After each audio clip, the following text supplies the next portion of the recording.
Hello, and welcome to another episode of TacoBytes, your daily bite of Degen. Episode number 717. Yes, I've had a little bit too much caffeine. Oh my gosh, that all rhymed. I did not mean for that to rhyme in time. But I want to shout out to everyone joining us on LinkedIn, Player One Taco YouTube, 0xDegens YouTube, Twitch, Twitter, Telegram, Twitter Video, Rumble Kick, on-chain via Unlonely on Base, and on-chain via Solana, thanks to Sol Media Tech and Filecoin. Man, it has been a day. I spent from like 9 a.m. to like 6 p.m.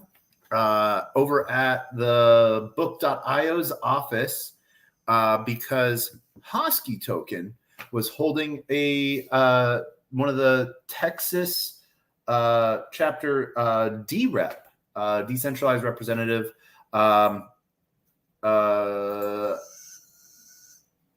training class, informational video gathering, and sort of talking about the new Chang fork of Cardano and what the new layers of governance will look like within the Constitutional Convention or the Constitutional Committee, the state reward operators, and dREPs. dREPs being community. Anyone with over 500 ADA who wants to be a dREP. Anyone with any amount of ADA can vote without having to delegate to someone else. But if someone wants to be a dREP, they have to stake 500 ADA, and then anyone else can stake their ADA to them. And so it was sort of talking about some of the new CIPs, Cardano improvement proposals, and what this constitution looks like, as well as payment schemes. And I'll break all of this down real quickly. What a lot of this sort of covered today was how governance is working to become more and more decentralized within the Cardano ecosystem. Right now, it's heavier on the centralized aspect of, centralized entities holding the main keys for votes. And there's always been community backlash of like, hey, like, seems like these keys are, voting, there's collusion and whatnot. But it was one of those things to where like, hey, we need to move this forward to where we can get to a point to where we can decentralize it. And that's one of the things that people don't really understand sometimes. If you want to decentralize something, you have to lay out the groundwork first before you add in 100,000 plus voices. And so I think this has been a process in the making, and it's something that is now over the next week should be fully implemented with the new Chang hard fork, which should be that is when 70% of all blocks are produced by the new operating standard.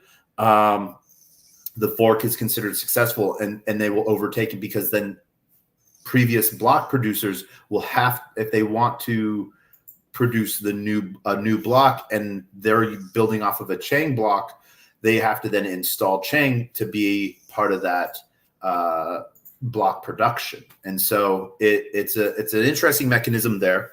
And so it's just people have been slow because it's a really good system of set it and forget it in a way. And so people wanted to really make sure that it was working and doing everything that it needed to do before sort of pushing off and building off into this new fork. And sort of hearing some of the back and forth drama, where to a lot of people in the Cardano ecosystem, Charles Hoskin is almost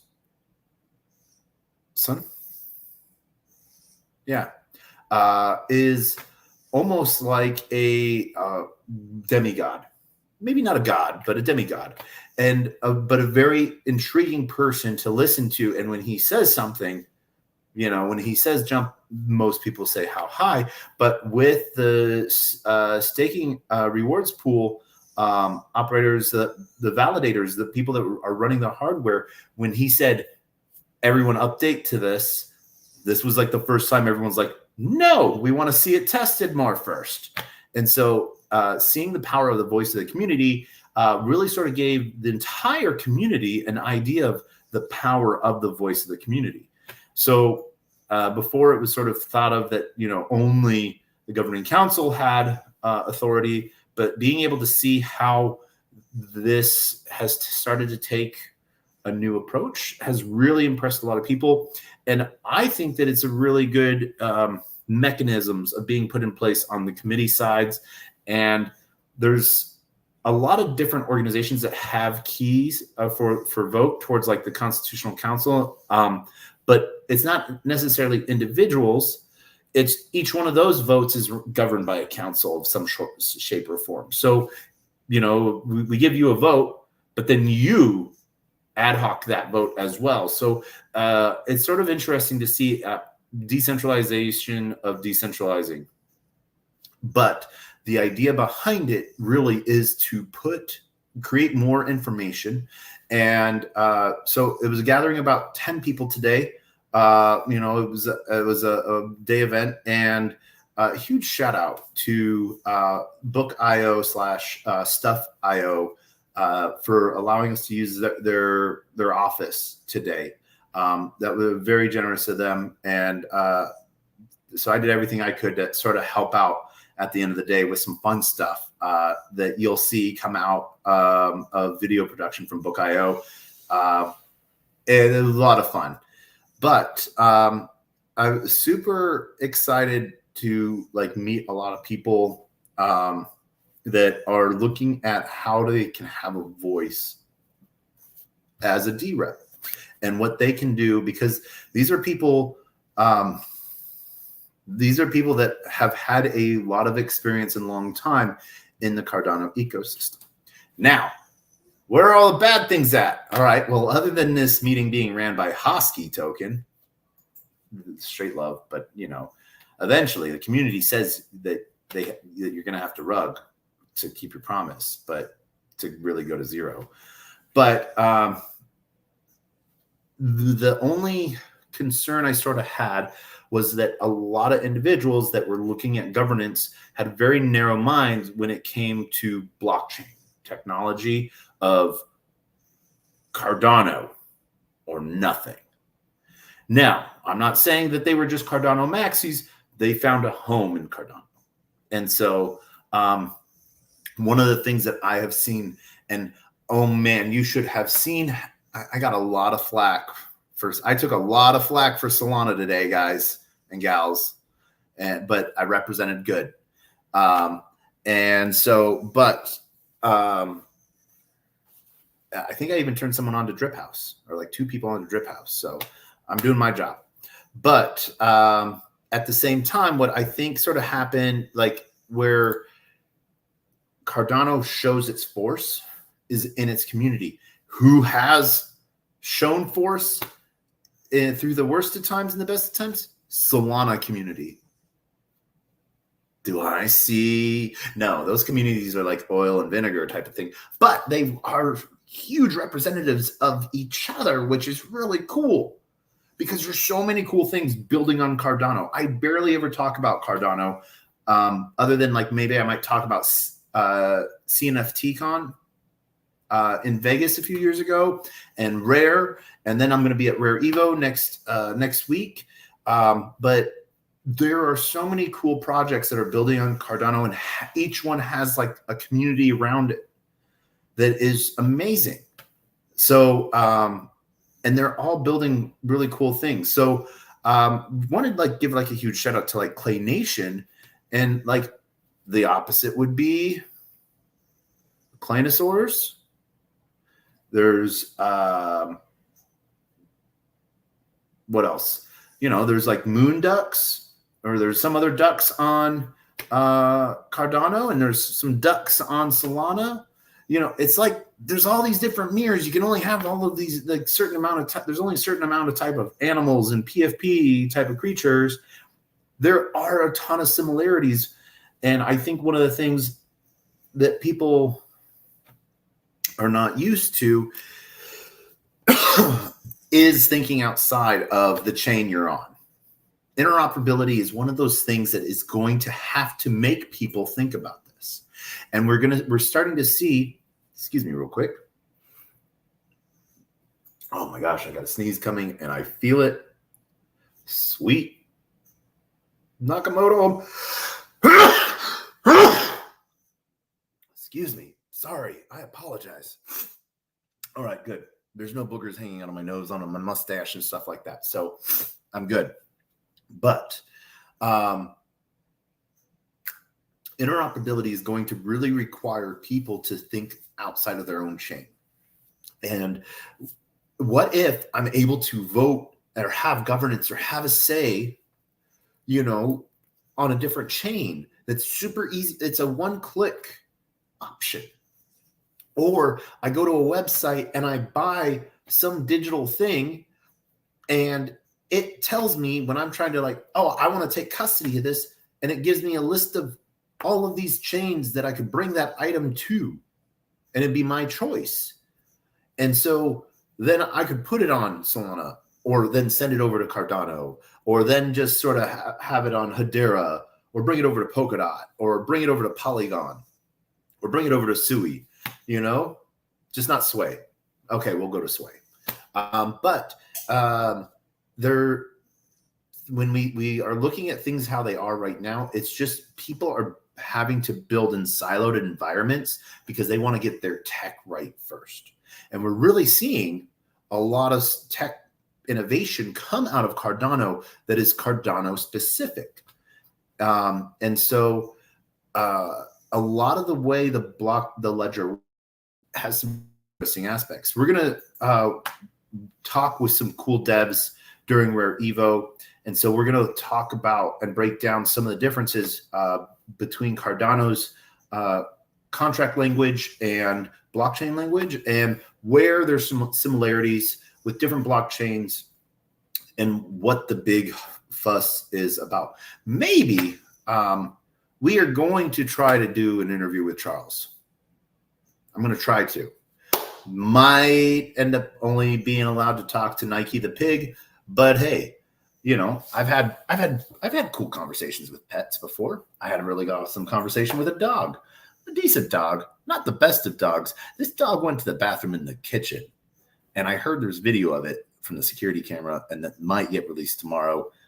I'm not sure. I don't know what's going on there, but you will tomorrow if you're following Book.io or Hosky Token. I'm sure Hosky's going to be embarrassed, or the community is going to be embarrassed for Hosky, and post that video all over the internet. In other news, we sort of talked a little bit about Sui yesterday, and now Sui's up 22% today. Is there any relation? I don't know. If because of my video yesterday on Sui, you went and moved the market, thank you. Or heck yeah, go you. So, but there's some really cool stuff going in on Sui, especially on Suland. There's negative interest rate on borrow, meaning, you lend, you're earning an interest rate. It's a positive number, so you're earning 20%. Now, borrowing, or that's loaning. Now, if you borrow, there's a percentage of what you owe on top of that. But when there's a chain incentive on top of that, that makes it a negative number, you're sort of actually earning on that in that aspect as well, which is sort of cool. But then taking that and then putting that, compounding that into a different protocol to earn even more, and machine feeds itself. So have a lot of fun with that. I'm going to probably have a lot of fun with that. Let's see here. What else is going on? Big news. Oh, tomorrow morning, bright and early, 6 a.m., we head to the airport. We are heading to Canada tomorrow for Futurist. If you are in Toronto, Taco 50 will get you 50% off Futurist, ETH Toronto or ETH Women ticket. Boom. Shakalaka, laka, laka, laka, laka, laka. If you are in Toronto and you don't even have the money for a ticket, let me know. I might have one ticket that I can give away. I don't know. Don't swear me on that, but you know I will try. I think I might have it. So we'll see what I can do. I can probably do some cool stuff for you. But if you are in Toronto, I really would love to see you. Yeah. So like I said, it is now 10:20 at night. I have to go pack so that I can sleep sometime, maybe, possibly, and then get to the airport at 6. And that is not going to be fun. So we're going to call this a quick bite tonight. I want to thank everyone for joining us today. Huge shout out to Hosky Token, Book.io, Stuff.io as well, for allowing us to use the office today. And for all of the amazing people, really wish I'd gotten to connect better with everyone at the dREP meetup. I don't know. I'm sure there's an official title for it, but I will see, and really interesting time ahead. But maybe we're gonna talk about some of the different wallet pieces. I use both Yoroi as well as Vesper. There's also Eternal, which is really good for governance side of things, and I know there's one other wallet, but I forget. Oh, Trust Wallet. Trust Wallet's really good as well. Just for, being Trust Wallet. That is it tonight. I want to thank everyone for joining us. We are going to rug the space. We're going to take a book out of Hosky's page, and go to 0. But as always, we want to thank everyone for joining us. And we're going to end with the 2 things we end every episode with. 717 episodes so far. But our words of wisdom today are always the same. They don't change. A closed mouth cannot be fed, and you cannot feed a closed mouth. Meaning, if no one knows you're looking for opportunity can never come knocking. If opportunity does come knocking and no one answers, it's going to keep on fucking walking. With that, we give a huge shout out to everyone joining us tonight. All my heart and love to Liam, and we will see you tomorrow night. And as always, we end with the greatest, worst knock-knock joke on the face of the planet, and that is knock-knock. Who's there?